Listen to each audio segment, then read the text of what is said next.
All right, let's turn to the book of Revelation, chapter 5. Revelation 5, and this chapter is titled, The Lamb Takes the Scroll. The Lamb Takes the Scroll.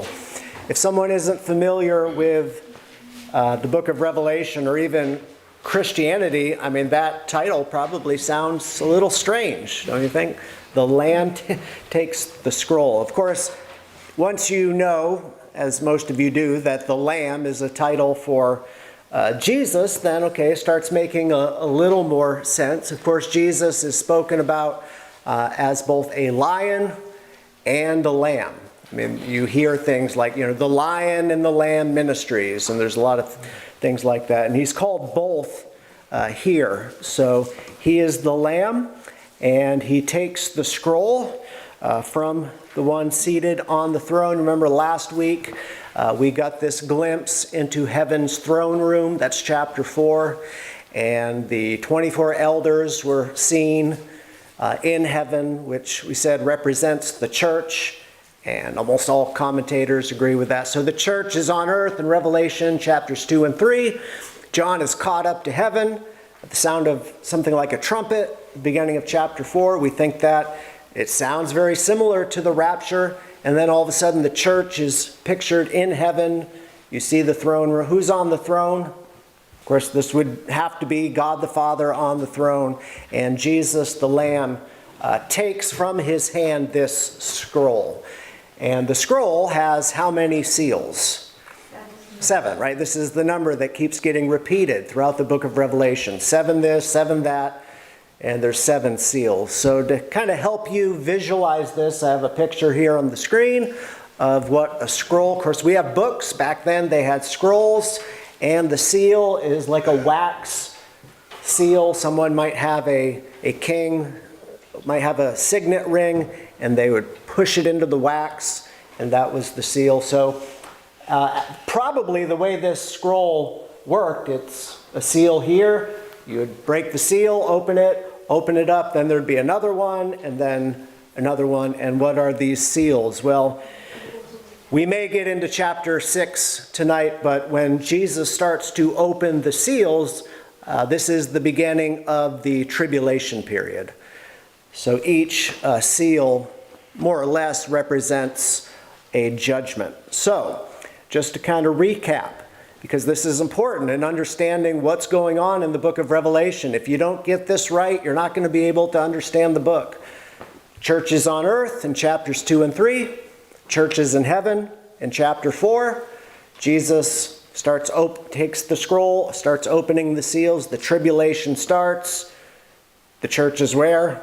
Heaven. In heaven, presumably, we believe, because the church has been raptured prior to the tribulation. So with all those things in mind, let's begin reading. Revelation 5, we'll begin reading verses 1 through 7. It says, "And I saw in the right hand of him who sat on the throne a scroll written inside and on the back, sealed with 7 seals. Then I saw a strong angel proclaiming with a loud voice, 'Who is worthy to open the scroll and to loose its seals?' And no one in heaven or on the earth or under the earth was able to open the scroll or to look at it. So that's John, I wept much because no one was found worthy to open and read the scroll or to look at it. But one of the elders said to me, 'Do not weep. Behold, the Lion of the tribe of Judah, the Root of David, he has prevailed to open the scroll and to loose its 7 seals.' And I looked, and behold, in the midst of the throne and of the 4 living creatures, and in the midst of the elders, stood a lamb as though it had been slain, having 7 horns and 7 eyes, which are the 7 spirits of God sent into all the earth. Then he came and took the scroll out of the right hand of him who sat on the throne." Okay, so like I said, I made kind of a big deal on purpose, this idea that the church is in heaven. John, in Revelation chapter 4, Verse 1, it says, "After these things I looked, a door standing open in heaven, and the first voice which I heard was like a trumpet saying, or speaking with me, saying, 'Come up hither.'" So this sounds just like 1 Thessalonians 4, that great passage about the rapture of the church. The 24 elders representing God's people. Why? Because 12 plus 12 equals 24. So the 12 tribes of Israel, that represents God's people in the Old Testament. 12 apostles of the Lamb represent the church, God's people in the New Testament. 12 plus 12 equals 24. This is all of God's redeemed people in heaven. Like I said, we have to understand that in what's happening, like this idea of a pre-tribulation rapture, because if you don't get that right, everything is going to be skewed going forward. Because there are believers on the earth during the tribulation. And you're going to have it wrong who they are and why they're there if you get this wrong. I've given this illustration before. You need to get that top button of your shirt right. Because if you don't, if you get it wrong, then your shirt's going to be like off no matter what you do. So we have to get it right from the start that this is a pre-tribulational viewpoint. A lot of and I say that because a lot of churches these days are teaching what is called replacement theology, and that is the idea that the church has replaced Israel, so we are the new Israel, and part of that system is to a lot of good Christians believe that. Okay, I'm not down on anybody, but part of that system is to deny the pre-tribulation rapture. So they would view Revelation very different than us, and every text of Scripture has many applications, perhaps, but there's only one right meaning, and we want to know what the correct view is. Pastor and commentator John MacArthur, who shares this view on Revelation, he said, and this always stuck with me, because people say, well, Revelation is too hard to understand, that's why we don't preach from it, it's too difficult. He said about Revelation, he said, actually, it's not the hardest book in the New Testament to understand. He said it's actually the easiest book in the New Testament to understand, if you take it literally and at face value. Okay, let's go through these verses. Revelation 5:1, "And I saw in the right hand of him who sat on the throne a scroll written inside and on the back sealed with 7 seals." So I think the best way to view the scroll is to view it as something like the title deed for the earth. Okay, the title deed for the earth. One commentator says this, just about scrolls being sealed: "This is typical with various kinds of contracts in the ancient world, including deeds, marriage contracts, rental and lease agreements, and wills. The inside of the scroll contained all the details of the contract, and the outside or back contained a summary of the document." In this case, it almost certainly is a deed, the title deed to the earth. Romans sealed their wills 7 times on the edge at each roll to prevent unauthorized entry. Hebrew title deeds required a minimum of 3 witnesses and 3 separate seals, with more important transactions requiring more witnesses and seals. So the title deed for the earth, this earth belongs to who? Okay, I mean, you'll get different answers. When God created all things, he created through Jesus. Everything was made by him and for him, right? John 1:1. But when God created the earth, he gave dominion to man. He gave dominion to Adam. And then Adam sinned, and did he lose dominion? Well, ever since, the world has been under the curse, under the sway of the wicked one. So really, Satan, he is called the god of this age. And the way I view this, when Jesus takes the scroll, he's taking dominion back. Where Adam failed, Jesus will succeed. So Jesus is going to take dominion back, but before he does, and before this world is filled with righteousness and belongs to God, he has to do some cleaning up, which is what the tribulation is. Yes. When Satan tested Jesus in the wilderness, he offered to give the world to Jesus if Jesus would bow down to him. And I believe that he was holding the title. Yeah. In that story, it makes it sound like Satan had control. Of course, Satan's a liar too, so you can't really believe him, but Jesus didn't contest that, right? So, Aaron. Isn't there a verse in the Psalms, the earth is the Lord's? Well, God, Jesus, the Lord is sovereign. The world does belong to him, without question. But as the Bible also says, the whole world is under the sway of the wicked one. So both are true. And if you just look around, turn on the 6 o'clock news, look around, it doesn't appear that Jesus is ruling and reigning on the earth today, right? It seems like the devil and his people are in charge. That's the way it looks, okay.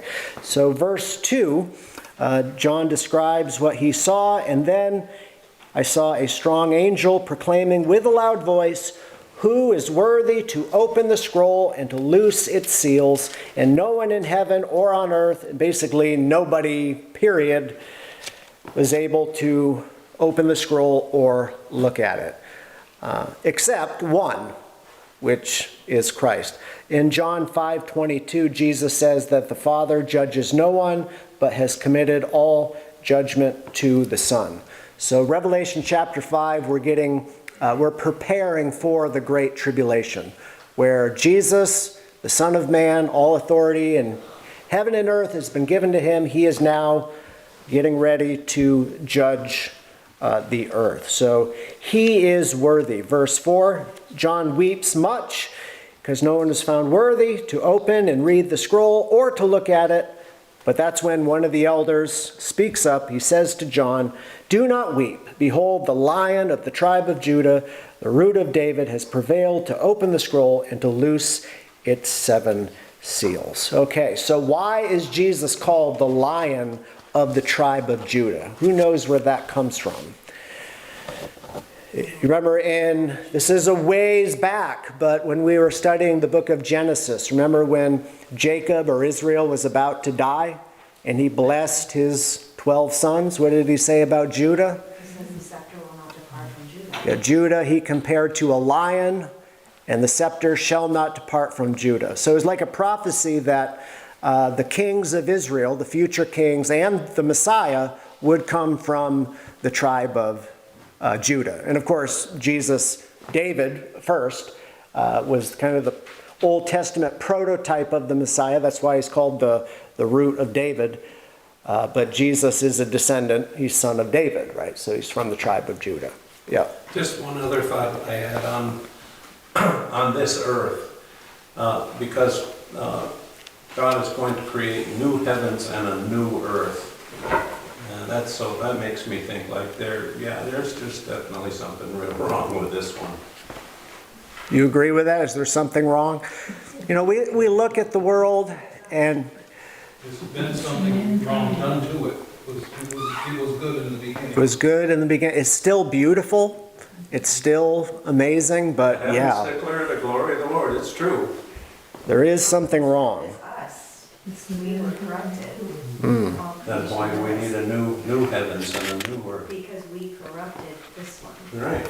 Okay, so the earth, the problem with the earth, it's under the curse because of man, because of us. We're not worthy. We can't fix it because we're the ones who ruined it. So that it takes the God-man to fix it. Verse 6, John says, "I looked, and behold, in the midst of the throne and of the 4 living creatures, and in the midst of the elders stood a lamb as though it had been slain." Why is it? Well, first of all, this is probably, John saw a lamb, but it's symbolic for Jesus. Jesus, remember when he appeared to his disciples, and Thomas in particular, he still had the nail prints in his hand. So the marks are there as though he had been slain, which he was, but he rose from the dead. It says he has 7 horns and 7 eyes. But again, this is symbolic language. There's that number 7 again, right? So the 7 horns represent strength, So Jesus, he is the Almighty. 7 eyes maybe represent his omniscience, divine wisdom. Here it says it's the 7 spirits of God, which are sent into all the earth. So that's the Holy Spirit. Then he came and he took the scroll out of the right hand of him who sat on the throne. Why is Jesus called the Lamb? So we talked about why he's called the Lion. This goes back from what Jacob said. Why is he called the Lamb? The Lamb of God that takes away the sin of the world. Yep, John 1:29. When John the Baptist saw Jesus coming, he said, "Behold, the Lamb of God, which taketh away the sin of the world." Why did he say that, though? Exodus. Yeah, you're going to say the same thing? Exodus, but also Leviticus. I feel like we just read it, and there were so many times that it just was repeated that you could, give us a lamb and that it would be a sin offering. Right.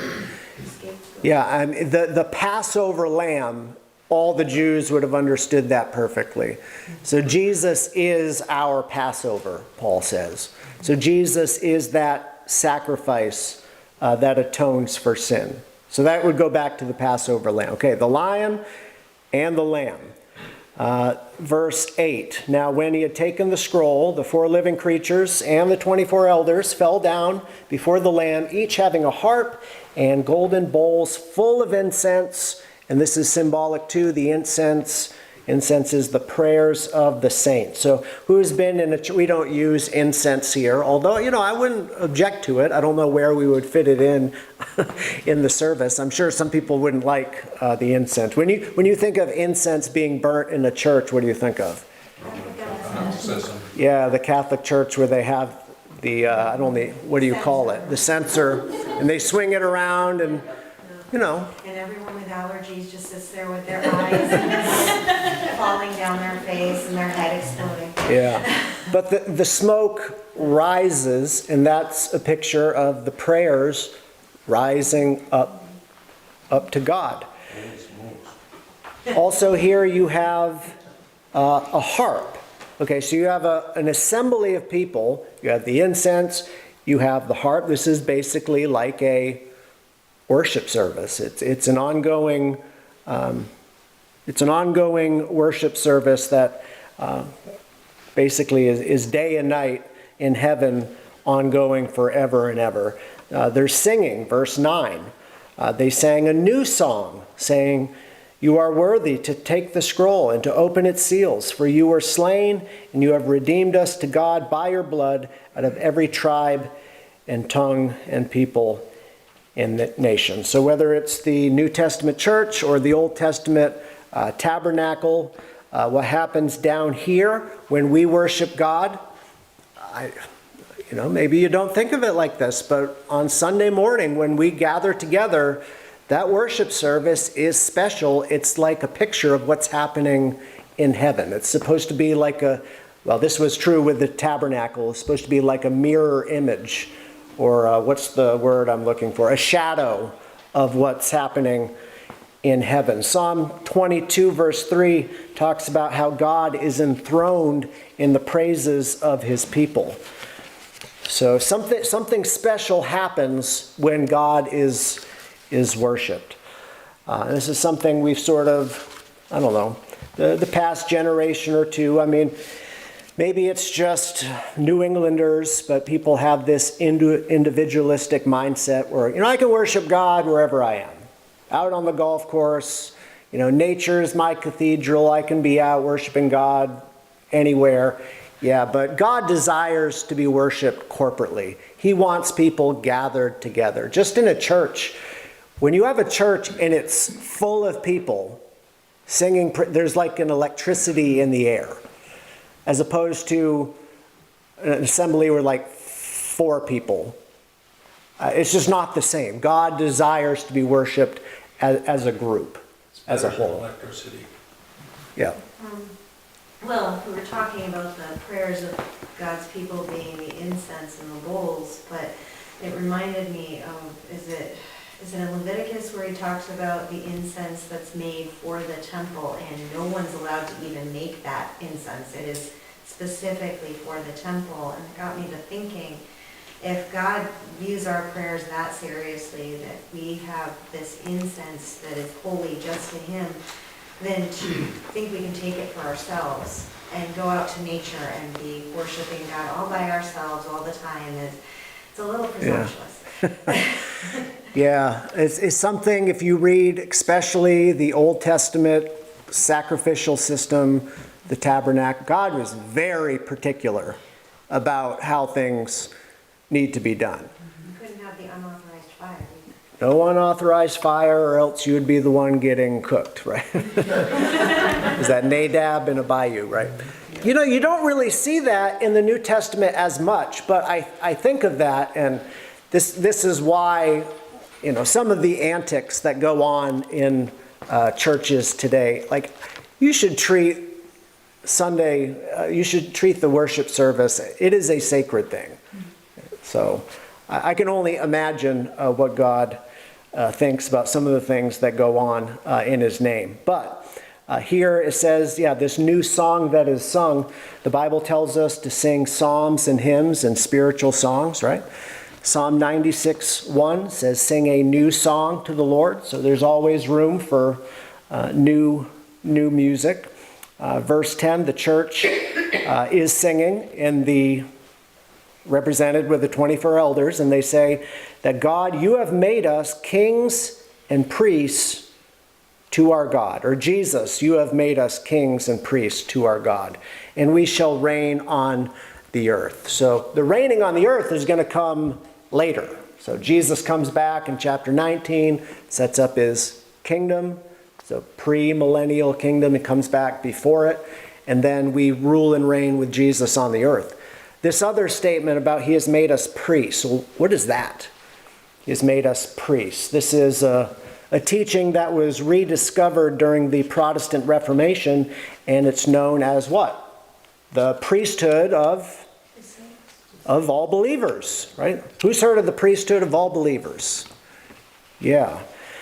What is that? Am I a priest? Yes. Do you regard me as a yes? Who says yes? Who says no? We don't have priests. We're Protestant, or we're independent Christian. We don't have priests. So when most people think of it, they think of the guy with the collar, right? That in their mind, that's what a priest is. But that's not what we're talking about. That's not what the elders are singing about. Jesus has made us priests because a priest is a intermediary. A priest can come before God. He has been authorized to do that. So, do you need someone to go to God for you, or can you pray directly to God? Hebrews 4:16 says we are able to come boldly before the throne of grace. Unfortunately, there's a lot of people in the world today. They believe that, well, I can't go to God. I need to do that through my priest. So they go and they see a man, and he goes to God for them. Well, the scripture says there's one God and one mediator between God and men, the man Jesus Christ. So Jesus is the only go-between between us and God the Father. Why? Because we are all priests. If you are saved tonight, you are a priest. It has nothing to do with the collar and the celibacy. All of that is a priesthood that was manufactured by the Catholic Church. This is a different priesthood. This is for everybody. Yes. 1 Peter 2:9. But you are a chosen generation, a royal priesthood, a holy nation, his own special people, that you may proclaim the praises of him who called you out of darkness into his marvelous light. We have the ability to lead people to Christ, to introduce people to Christ. Yep. Did you catch the reference? Peter. Who's Peter talking to? 1 Peter. I mean, he's just talking to all believers. You are a royal priesthood. Maybe you've noticed this. There's people maybe you work with, someone you know, a neighbor, and they go to you and they ask you to pray for them. Why? Because they recognize you have a relationship with God that they don't. And even though they might not call you a priest, and that's not the way they're thinking about it, in a sense, that is kind of the way it is. Because As a saved person with the Holy Spirit, we have our great high priest, Jesus Christ, but we can come directly to God. So 1 Peter 2 is another great passage on the priesthood of all believers. So verse 11, God's people are assembled in heaven. They're praising him for what he has done and also for what he is about to do. Verse 11, then I looked and I heard the voice of many angels around the throne, the living creatures and the elders, and the number of them was 10,000 times 10,000 and thousands of thousands.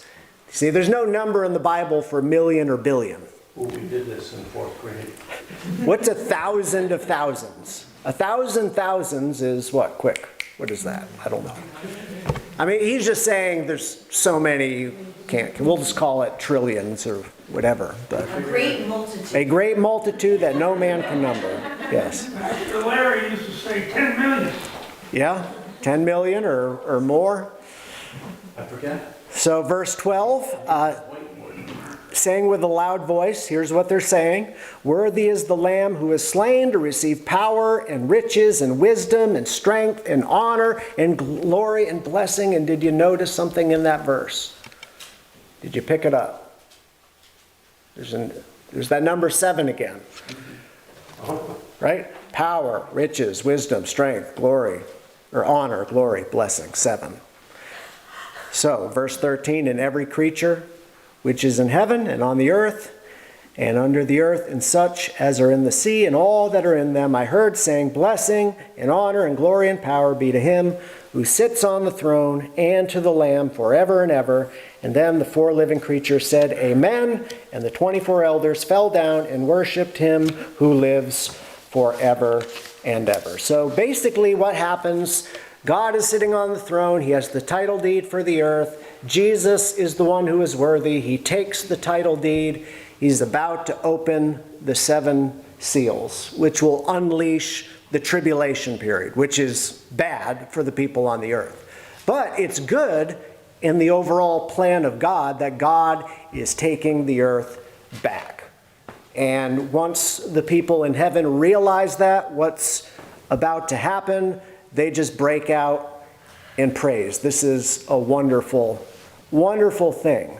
So we have time to kind of go over chapter 6. I think it's important to look at chapter 6 because chapter 5 is all preparation for this. So chapter 6 is the opening of the first 6 seals. So again, you see the picture of the scroll, the wax seal. Each seal, at least to start, is like a judgment. So we'll just go through Revelation chapter 6 quickly. He says, now when I saw the Lamb opened one of the seals, and I heard one of the 4 living creatures saying with a voice like thunder, come and see. And I looked, and behold, a white horse, and he who sat on it had a bow, and a crown was given to him, and he went out conquering and to conquer. Okay, so Jesus opens the first seal. And this is where you get the term, the 4 horsemen of the apocalypse, right? Everyone's heard that? So this is the first rider, the white horse. And it's a man on a white horse with a bow. And people think, oh, white horse, that's Jesus. Wrong, it's not Jesus, because Jesus, he does come riding on a white horse, but that's in chapter 19. Before Jesus comes to the earth, who's showing up on earth before Christ? The Antichrist. Right? So there are people right now looking for Jesus, like the Jews are looking for their Messiah. And what they're going to get is not Jesus Christ, they're going to get Antichrist. And it's not just them. I mean, the whole world, except for those people who end up getting saved, the whole world is going to follow after this man. Now, much has been made of the fact that he has a bow and no arrows. A lot of commentators will say, see, this is it's symbolic of the fact that he's going to take power and it's going to be peaceful. He'll take power in a diplomatic way, like people are going to give him power. It does say that a crown was given to him in verse 2, correct? Now, I don't know if this is real. I heard after COVID-19 and all that the United States signed some treaty that if there's ever another worldwide pandemic, that we are going to give up our national sovereignty and the World Health Organization is just going to have full control. Right? I don't know if that's true or not. Don't quote me on that. That's what I heard. No? Yes? I mean, that's a whole other subject, right? Reliable source or not? The point is, it's like this may be what happens, that nations just say, hey, we like you so much, you're so competent. Imagine this, the rapture happens, the world is in chaos. Hundreds of millions of people disappear. Imagine the news cycle for the next week. I mean, people are panicking, the world is in chaos, they're going to turn to a strong man who's going to fix it. So they hand power over to him. Hey, you will be the leader. He's going to be able to apparently fix all the world's problems. That looks like that's what happens. You have something, Aaron, that you wanted to? No, I just, Okay. I never thought of the conqueror being the Antichrist. I never saw that connection. Yeah. Yeah, I mean, you know, like I said, with Revelation, no matter what I say, somebody out there is taking a different position. I mean, that's just the Oh, I'm not reality. thinking- Yeah, but Just making sure that's what you were actually saying. yes, the rider on the white horse, the first seal is the Antichrist. So he goes out conquering and to conquer. The next seal, the second seal, is world war. Red horse. Yep. Verse 3, and he opened the second seal, and I heard the second living creature saying, come and see. And another horse, fiery red, went out, and it was granted to the one who sat on it to take peace from the earth, and that people should kill one another, and there was given to him a great sword. So I would understand this as being like the outbreak of World War III. Now, is it possible that the Antichrist doesn't come to power so peacefully? You know, are we making too much of this bow without any arrows? And actually he is a man of war, and this is what causes World War III, what he's doing. That's possible too. But either way, it's world war. That's the second seal. Verse 5, the third seal, the third rider is famine. And when he opened the third seal, I heard the third living creature say, come and see. So I looked, and behold, a black horse.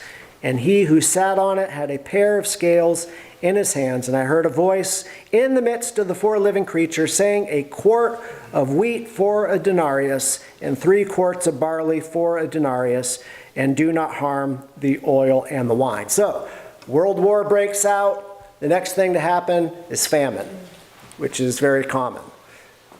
The oil and the wine, we believe, probably represents the fact that the rich people are not really affected by it. The poor, the middle class, most people, yeah, they're working a whole day just to eat. I mean, it's going to be that bad. It's like the Depression times 10.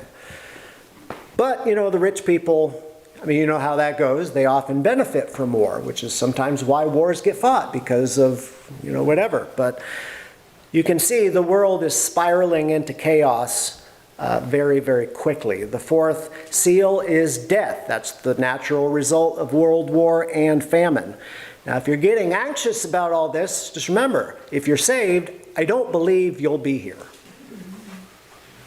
That's my view. And if I'm wrong on pre-trib, we're holding out for mid-trib, right? We'll be raptured in the middle. But I really don't believe the church will face this, because this is God pouring out his wrath, and we're not appointed to wrath. We covered that already. But the fourth seal is death. Verse 7, when he opened the fourth seal, and I heard the voice of the fourth living creature saying, come and see. And I looked, and behold, a pale horse, or a green, does the New King James say green? And the name of him who sat on it was Death. And Hades, or hell, followed with him, and the power was given to them over a fourth of the earth to kill with sword, with hunger, with death, and by the beasts of the earth. So 1/4 of the earth's population is going to die. So if you think of the earth, 8 billion people, I think, is the new stat, right? You're talking about 2 billion people. And if 250 million went in the rapture, and then you get, I mean, that's a lot of people gone. So by the time you get to the fifth seal, which is the martyrs, This could be 2 years into the tribulation. I mean, we're reading it verse after verse, and you think like, okay, this is the next day, and then the next day. No, it's probably a period of time. But the fifth seal, verse 9, when he opened the fifth seal, I saw under the altar the souls of those who had been slain for the word of God and for the testimony which they held. So these are martyrs. And they cried with a loud voice, saying, How long, O Lord, holy and true, until you judge and avenge our blood on those who dwell on the earth? I'd like to point out that this totally contradicts the teaching of soul sleep. Okay? Jehovah's Witnesses, Seventh-day Adventists believe that when a person dies, they cease to exist.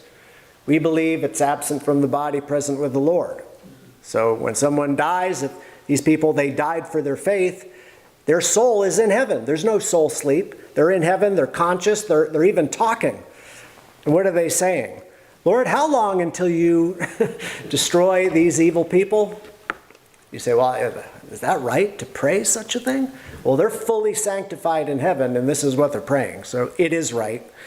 And God is glorified in people's salvation, and God is going to be glorified when he judges evil. You think of some serial killer who does just horrible things. The day that murderer is put to death, it's a good day because justice has been served. And this is like this on a grand scale, maybe, yeah. David prayed these kind of prayers in the book of Psalms. Yeah, the imprecatory Psalms, and we think of imprecatory prayers. But that's when somebody, it's not your enemy. Like, as Christians, we're called to love our enemy, right? So if you really dislike someone, you're not allowed to pray, or you shouldn't pray, Lord, get that person. If they're an enemy of God, if they hate God and they're killing people, I think that's a different story. Okay, verse 11. So the martyrs, we're almost done. Then a white robe was given to each of them, and it was said to them that they should rest a little while longer until both of the number of their fellow servants and their brethren who would be killed as they were was completed. So you see right there are saved people on the earth, right? I mean, they're saying there's going to be more of us who get killed. So people are getting saved on the earth. That's what we're going to get into in chapter 7 with 144,000. All right. The final few verses, verse 12, John looks, when he opened the sixth seal, and behold, there was a great earthquake, and the sun became black as sackcloth of hair, and the moon became like blood. Remember Joel's prophecy of the blood moon. I remember John Hagee had his 4 blood moon prophecies, and nothing happened. I mean, he sold a lot of books, but nothing happened. See, let's say you see a red moon sometime in the next year. Well, this is a unique event in the tribulation. There's been blood moons before.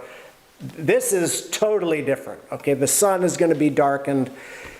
When people see this, they're going to be absolutely terrified. And it says, verse 13, the stars of heaven fell to the earth. So, meteors, presumably, as a fig drops its late figs when it is shaken by a mighty wind. Then the sky receded as a scroll when it is rolled up, and every mountain and island was moved out of its place. So this is like an earthquake that the world has never seen. And what would cause the sky to roll up? I mean, I've heard theories. I've heard one theory that the earth is, set on its axis and that it's actually going to turn so the poles would be reversed. I don't know if that's the case. But whatever happens, I mean, no one's going to miss it. And when you see these events, the people on earth, you're basically, Lord, I want to die. I would rather be dead than witness this. They're going to be so afraid. Peter says fire. If fire were to burn up the atmosphere, it would look like the sky rolling back. Yeah, whatever it is. And you see the result. And the kings of the earth, and the great men, and the rich men, and the commanders, the mighty men, and every slave and every free man hid themselves in the caves and in the rocks of the mountains. And they said to the mountains and rocks, fall on us and hide us from who? The face of him who sits on the throne, and from the wrath of the Lamb. They know exactly what this is. And they know exactly that it's Jesus who is doing it. So this is the idea that, oh, well, if the rapture happens, they're going to know it's God. Well, they know it's God, and they're terrified of God. Why? Because as of this moment, up until this moment, they have hated him, rejected him. This causes them to hate God even more. So, the tribulation is described as the wrath of the Lamb, and they say, the final verse, for the great day of his wrath has come, and who is able to stand? So, I would just end with the application being, given that the Lord's return is imminent, if someone isn't saved, someone's never given their life to Christ, you need to do it. You need to do it now, because God's window of grace, it's open.